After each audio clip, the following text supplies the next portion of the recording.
At this time, I'll recognize Mr. Schock.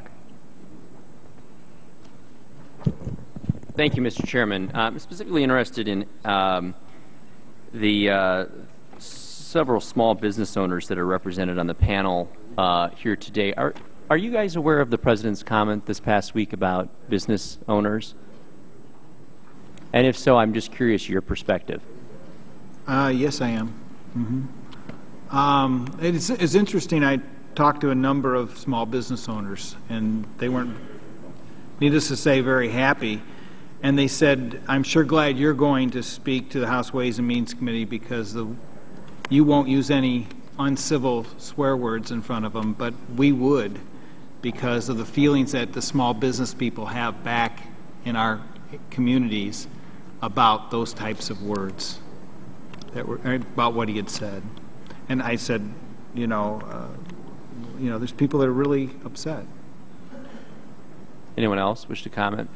I'm just curious because I will tell you, as an entrepreneur before I came to Congress, maybe I was foolish to think that it was my hard work that helped me be successful and the businesses that I'd worked in that I thought I was building. But I know some of you are a little bit older than I am and perhaps been in business longer than I was, and thought maybe I'd like to get your perspective because I found them very spellbinding when I read them first and then saw them, that as we talk about jobs, we talk about a president with a record of unemployment for the longest period of consistency in my lifetime, and we're all throwing up our hands here in Washington, D.C., wondering why people won't hire, and the commander-in-chief, the leader of the free world, says things like, if you built a business, if you have a successful business, you didn't build it, somebody else did. Somebody else made that happen.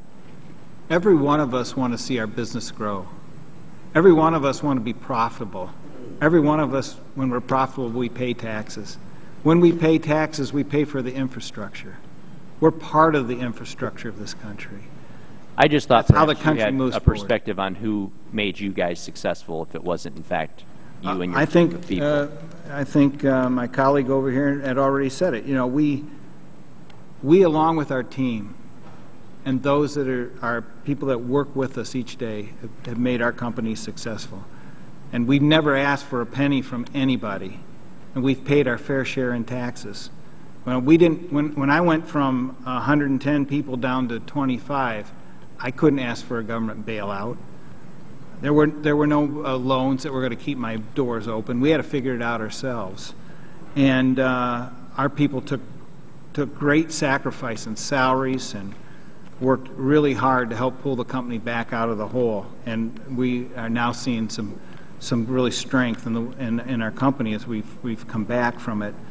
But we would never have received any help from any place. We would have just gone away. We're only 110 people. We would have just gone away. Well, as one elected official, I want to say thank you because I believe you guys are the ones who create jobs, and I believe that you are successful as businesses because of your work ethic, your ability to take risk, your willingness to put in the time, talent, energy necessary to do so. So know that there are some of us on Capitol Hill who recognize why small businesses and entrepreneurs are successful.